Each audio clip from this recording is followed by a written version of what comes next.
할렐루야. 우리는 지금 교회를 생각하고 있습니다.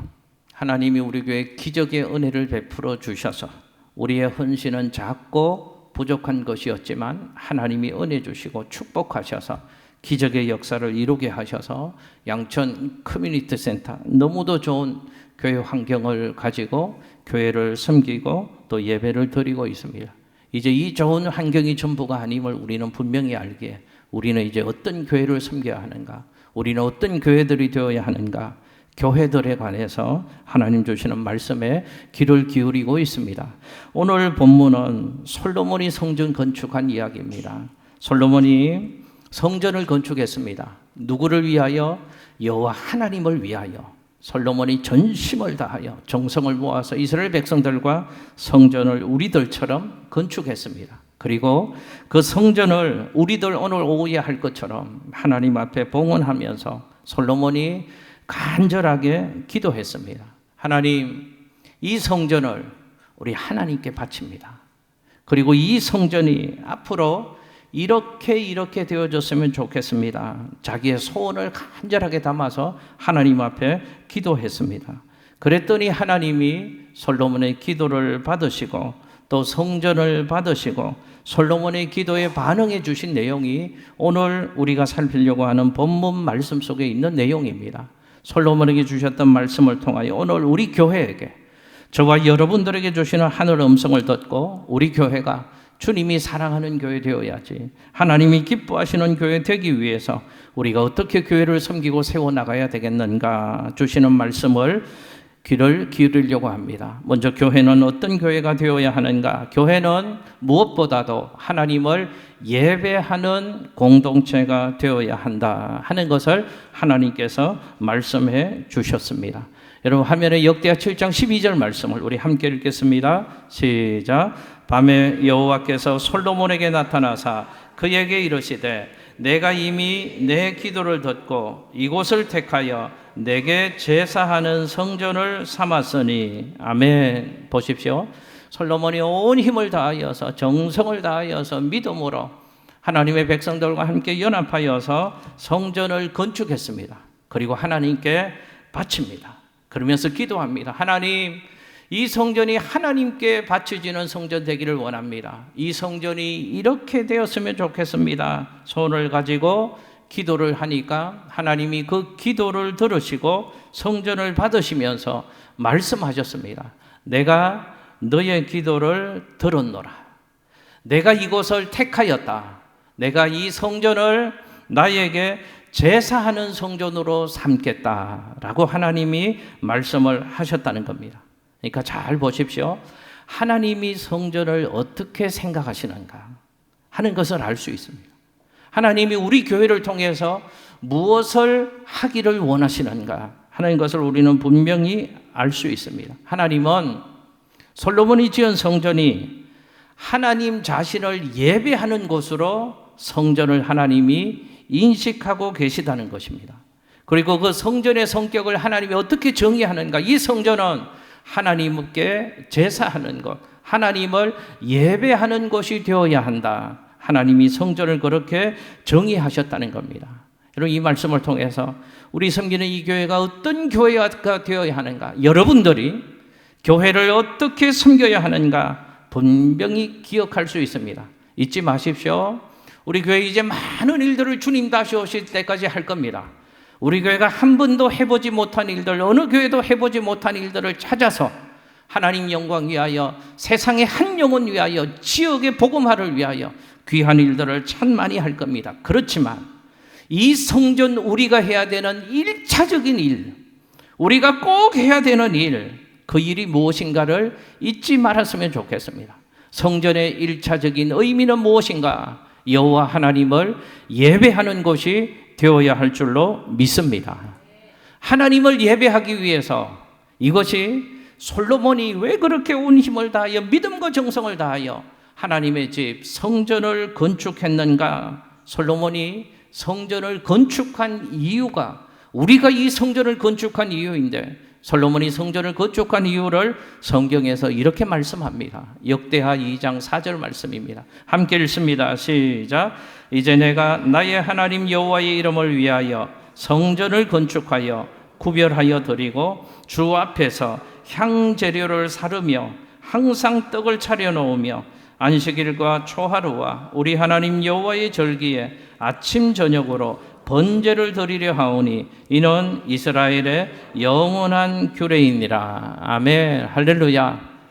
여러분 읽으셨으니까 아실 거죠? 솔로몬이 이 성전을 건축하는 이유와 목적이 이런 것입니다.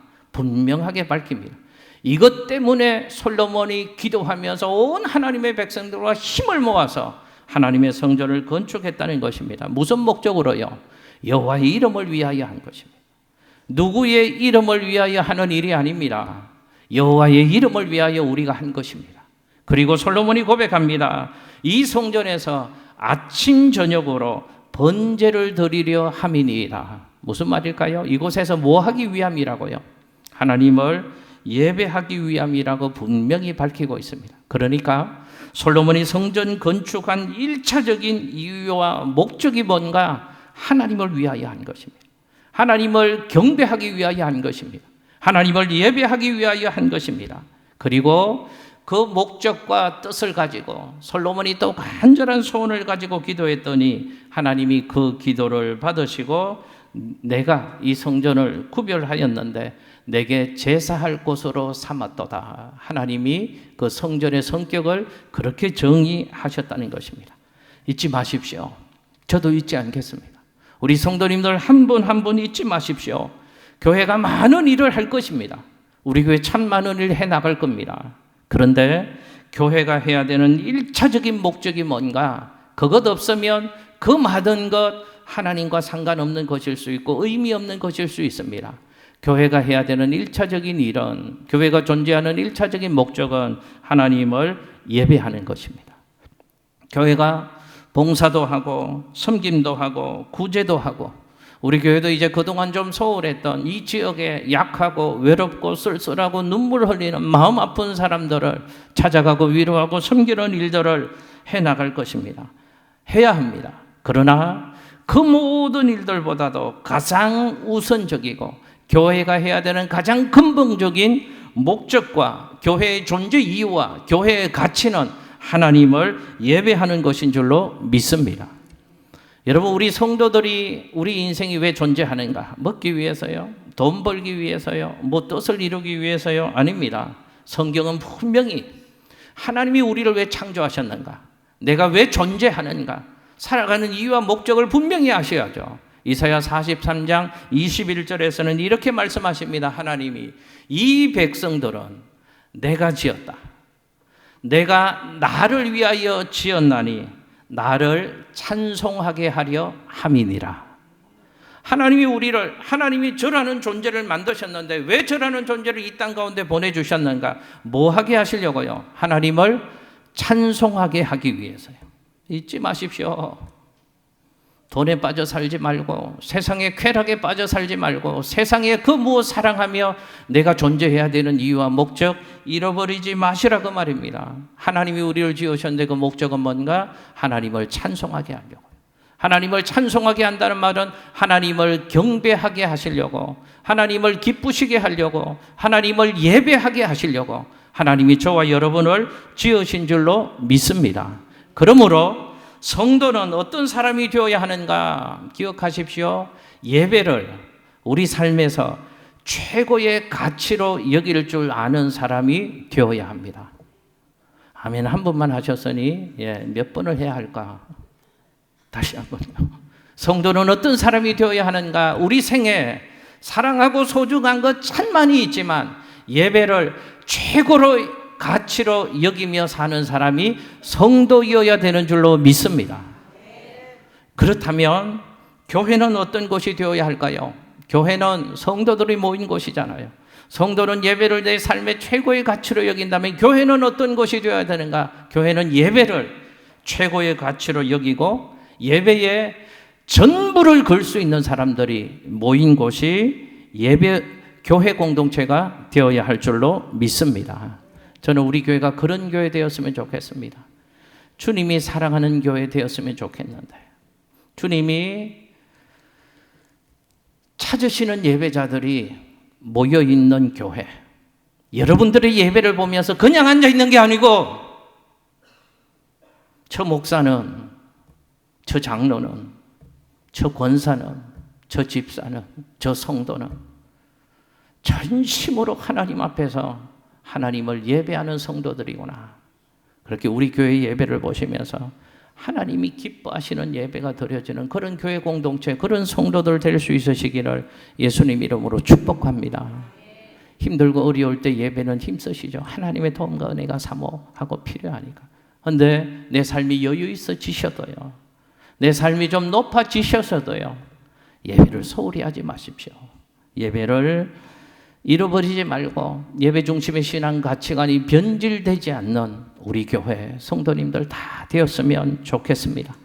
우리가 바른 예배자로 살아가야 되는데, 성경에 보니까요, 바른 예배자가 경계해야 될 모습이 있다 라고 교훈 주시는 아주 중요한 말씀이 말라기서 1장에 나오더라고요. 말라기서 1장에 보면 바른 예배자가 될 것을 교훈하면서 바른 예배자가 되기 위해서 경계해야 될 세 가지의 모습을 우리에게 들려주십니다. 우리 그 말씀에 귀를 기울이려고 합니다. 첫 번째로, 바른 예배자가 되기 위해서는 하나님을 두려워하고 하나님을 공경하는 공경심을 잃어버려서는 안 된다라는 교훈의 말씀을 주십니다. 화면에 말라기 1장 6절 말씀 함께 읽습니다. 시작. 내 이름을 멸시하는 제사장들아, 나 만군의 여호와가 너희에게 이르기를, 아들은 그 아버지를, 종은 그 주인을 공경하나니 내가 아버지일진데 나를 공경함이 어디 있느냐? 내가 주인일진데 나를 두려워함이 어디 있느냐 하나, 너희는 이르기를 우리가 어떻게 주의 이름을 멸시하였나이까 하는도다. 아멘. 자, 보십시오. 하나님 말씀하십니다. 세상 사람들도 당연한 이치다. 이것이 무엇이요? 세상의 아들도 세상의 아버지를 공경하는 것이 마땅하지 않느냐. 세상에 일을 하는 사람들도 자기 위의 상사를, 상전을 두려워하는 것이 마땅하지 않느냐. 그런데 너희들은 왜 그렇지 않느냐? 내가 너희들의 아버지고 내가 너희 인생의 주인인데 너희는 나를 공경하지도 않고 너희는 나를 두려워지도 않는다고 하나님이 말씀하는 겁니다. 그러면서도 당시 말라기 1장의 이스라엘 백성들이 하나님을 사랑한다고 말하는 사람이었습니다. 멋있게 폼 잡고 꾸미고 앉아서 예배 자리에서 하나님을 예배한다고 하는 사람들이었습니다. 하나님 말씀하십니다. 너희는 예배자로 앉아있지만 그럴듯하게 꾸미고 포장하고 예배하는 그 삶은 살고 있지만 너희들에게는 상실된 것이 있어. 하나님을 공경하는 마음이 하나도 없어. 하나님을 두려워하는 마음을 상실한 채 너희는 하나님을 예배한다고 말하는 예배자로 살아가고 있어. 하나님이 바른 예배자가 되기 위한 경계의 말씀을 주시는 것입니다. 이런 얘기죠. 교회 안 다닌다는 게 아닙니다. 예배 안 드린다는 게 아닙니다. 교회 출석하고는 있습니다. 예배 자리에 앉았다 들어갔다 한다는 겁니다. 그런데 뭐가 없다고요? 하나님을 공경하는 마음을 상실했답니다. 하나님을 두려워하지도 않는다는 것입니다. 보십시오. 그럴 수 있다는 얘기입니다. 그런 마음 없이, 하나님을 공경하고 두려워하는 마음 없이 교인으로 살아갈 수 있답니다. 하나님을 공경하고 두려워하는 마음 없이 예배자로 살아갈 수 있다는 것입니다. 그럴 수 있죠. 보십시오. 아들이 아버지를 공경하는 마음 없이 아버지라고 부를 수 있습니다. 아들이 아버지를 공경하는 마음은 없지만 자기에게 있는 돈 중에 얼마를 아버지께 용돈으로 드릴 수 있습니다. 아버지를 공경하고 사랑하는 마음은 없지만 아버지 설하에서 자식으로 얼마든지 살아갈 수 있다는 것이죠. 하나님 말씀하십니다. 그러나 하나님의 자녀들은 하나님 앞에서 그러면 안 된다는 것을 하나님이 말씀하시는 것입니다. 사랑하는 성도 여러분, 믿음으로 고백해 보십시오. 하나님은 우리 인생의 아버지가 되시는 분이십니다. 하나님은 우리 인생의 주인이 되시는 분이십니다. 그렇다면 그 하나님을 공경해야죠. 그렇다면 그 하나님을 두려워하는 마음으로 살아야죠. 예배는 드리고 있는데 여러분의 예배자의 삶을 점검해 보십시오. 나는 지금 하나님을 공경하는 마음으로 하나님 앞에 예배하고 있는가? 나는 지금 살아계신 하나님을 두려워하는 마음이 있는가? 하나님 주시는 말씀으로 우리 예배자의 모습을 살펴보셨으면 좋겠습니다. 둘째로 말라기서에서요, 예배자가 경계해야 될 것은 예배가 형식으로 전락되는 것을 주의하라는 교훈의 말씀을 들려주십니다.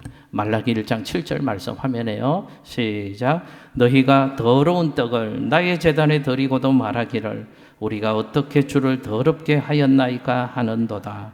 이는 너희가 여호와의 식탁은 경멸히 여길 것이라 말하기 때문이라. 아멘. 자, 이 당시 예배, 제사죠. 제사는 하나님 앞에 떡을 진설해서 드리게 되어져 있었습니다. 근데 하나님 앞에 드리는 떡은 누룩도 들면 안 되는 것입니다. 그리고 하나님 앞에 드리는 것이니까 매일매일 새 떡으로 바꾸어서 하나님 앞에 드려야 하는 것입니다. 그런데 당시 이스라엘 백성들은 말라기 1장에 방금 읽은 말씀을 보니까 매일매일 떡을 바꾸어 놓지 않았다는 것입니다. 그저 떡은 올려져 있는데 그 떡에 새로움도 없고 하나님 기뻐하는 모습으로 드려지지 않았다는 것을 말씀하는 것이죠.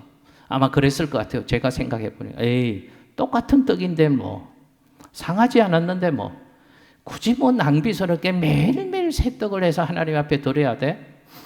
아직 썩지도 않았는데, 상하지도 않았는데, 하나님 드실 것도 아니시면서 그냥 이 떡을 며칠씩 올려놓지 뭐, 이렇게 생각했을 수 있었다는 겁니다. 이스라엘 백성들은 하나님 앞에 형식은 있었지만 하나님이 주시는 원칙과 절차를 지키지 않았습니다. 무시했습니다. 모양과 형식만 갖추고 제사의 행위만 치렀다고 성경은 말씀하는 겁니다. 그래서 하나님이 예배가 형식의 자리에 떨어지는 것을 주의해야 된다라는 교훈을 주시는 것입니다. 여러분, 제가 한번 이 말라기서의 말씀으로 저도 설교를 준비하기 전에 이 말씀의 거울에 저를 비춰봤습니다. 여러분들에게도 이 말씀으로 예배드리는 예배자의 삶을 살고 있는 여러분의 모습도 한번 비춰보시기를 바랍니다. 제가 한번 여쭤보겠습니다. 오늘 여러분들은 하나님을 예배하러 나오셨습니다. 여러분들은 살아계신 하나님을 예배하러 나오셨습니까? 살아계신 하나님, 그 하나님의 면전에서 지금 여러분들이 드리는 그 예배가 신령과 진정으로 예배를 드리고 계십니까? 하나님은 살아계시고 하나님 앞에서 내가 신령과 진정으로 예배한다는 그 긴장감으로, 또 하나님 앞에서 예배한다는 그 경각심을 가지고 지금 여러분들은 예배를 드리고 계십니까? 아니면 작년처럼, 지난달처럼, 지난주처럼 습관적으로, 형식적으로 아무 생각 없이 순서의 흐름을 따라서, 시간의 흐름을 따라서 그저 습관적인 예배자로 오늘도 그런 예배를 드리시지는 않으십니까? 하나님 말씀하십니다. 여러분들의 예배가 형식으로 떨어지는 것을 경계해야 된다고 말씀하시는 것입니다. 여러분, 셋째로 말라기서 1장에서 예배자에게 주시는 하나님의 경고의 말씀은 하나님 앞에 드리는 예물이, 하나님 앞에 드려지는 헌신이 인색해지지 않도록 주의해야 된다. 하나님이 말씀하시는 겁니다. 여러분, 이런 말씀 드릴 때 저도 조심스럽습니다. 그러나 이런 말씀은 제가 성경을 근거로 해서 분명하게 우리 성도님들에게, 제 사랑하는 아들, 딸들에게도 이건 분명하게 제가 알려주고 싶은 것입니다. 여러분, 화면에 말라기 1장 8절 말씀을 우리 함께 읽겠습니다. 시작. 만군의 여호와가 이르노라. 너희가 눈먼 희생 제물을 바치는 것이 어찌 악하지 아니하며 저는 그 병든 것을 드리는 것이 어찌 악하지 아니하냐. 이제 그것을 너희 총독에게 드려보라. 그가 너를 기뻐하겠으며 너를 받아주겠느냐. 아멘. 자, 구약시대 제사, 하나님 앞에 나가서 제사 예배할 때는 각자가 준비한 제물을 가지고 하나님 앞에 제사를 드렸습니다. 각자의 형편이 있을 것이잖아요. 각자가 드릴 수 있는 수준이 있을 겁니다. 그것대로 드리는 겁니다. 부유한 자는 부유한 형편에 맞게 준비한 제물을 하나님 앞에 드리고, 가난한 자는 자기 형편대로 준비한 예물을 믿음으로 정성으로 하나님 앞에 가지고 와서 드리는 것이죠. 그런데 한 가지 동일한 원칙이 있습니다. 하나님 앞에 드리는 제물은 흠없고 점없고 온전한 것을 하나님께 바쳐야 한다는 겁니다. 그런데 말라기 1장에 보면 당시 이스라엘 백성들은 하나님 앞에 제물은 드리고 예배는 드리는데 눈먼 희생 제물을 하나님 앞에 드렸다고 하나님이 말씀하시는 겁니다. 이스라엘 백성들이 제물은 드리지 않은 게 아닙니다. 제물을 드립니다. 그런데 어떤 제물요? 눈먼 희생 제물을 드린답니다.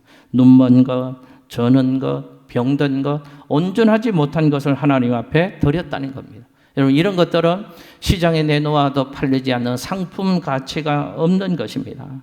그러니까 무슨 얘기일까요? 이런 뜻 아닐까요? 좋은 것들은 누가 취했다는 겁니까? 자기들이 다 취했다는 겁니다. 온전한 것, 성한 것, 상품의 가치가 있는 것은 전부 다 자기를 위하여 다 써버렸습니다. 그랬더니 하나님께 바칠 것은 무엇이 남는가? 내게 필요 없는 것들, 짜투리들, 이런 것들을 하나님 앞에 당시 이스라엘 백성들이 바쳤다는 것을 성경은 말씀합니다. 하나님은 이런 예배를 받으실 수가 없는 것이죠. 하나님은 이런 예배를 도저히 계속 두고 볼 수가 없으셔서 말라기 선지자들을 그들에게 보내서 바른 예배에 대해서 교훈의 말씀을 들려주시는 것입니다. 그리고 그들의 병든 예배, 그들의 병든 신앙을 하나님이 진심으로 깨닫기를 원하는 마음으로 하나님이 교훈의 말씀을 주시는 것이죠. 여러분, 우리들도 좀 불편함 없이 이걸 정말 내게 주시는 하늘 음성으로 듣고 말씀 앞에 우리를 세우는 시간이 되었으면 좋겠습니다. 물론 우리들은 당시 구약의 예배자들처럼 어떤 제물, 희생 제물을 가지고 하나님 앞에 제사 예배 드리는 것은 아닙니다. 왜냐? 예수 그리스도가 단번에 영원한 희생 제물이 되어 주셨기에 예수 이름으로, 예수 보혈을 의지하여 하나님 앞에 나가서 예배 드리는 것이죠. 그러나 구약의 예배자의 정신은 지금도 여전히 유효한 것입니다. 지금도 여전히 우리 예배자들에게 계승되어야 하는 것입니다. 여러분, 잊지 마십시오. 하나님 앞에 드리는 예배는 최고의 예배를 드려야 합니다. 우리의 예배를 받으시는 하나님이 최고의 하나님이시기 때문에 그렇습니다. 그러므로 예배는 최고의 하나님께 최선의 예배를 드려야 할 줄로 믿습니다.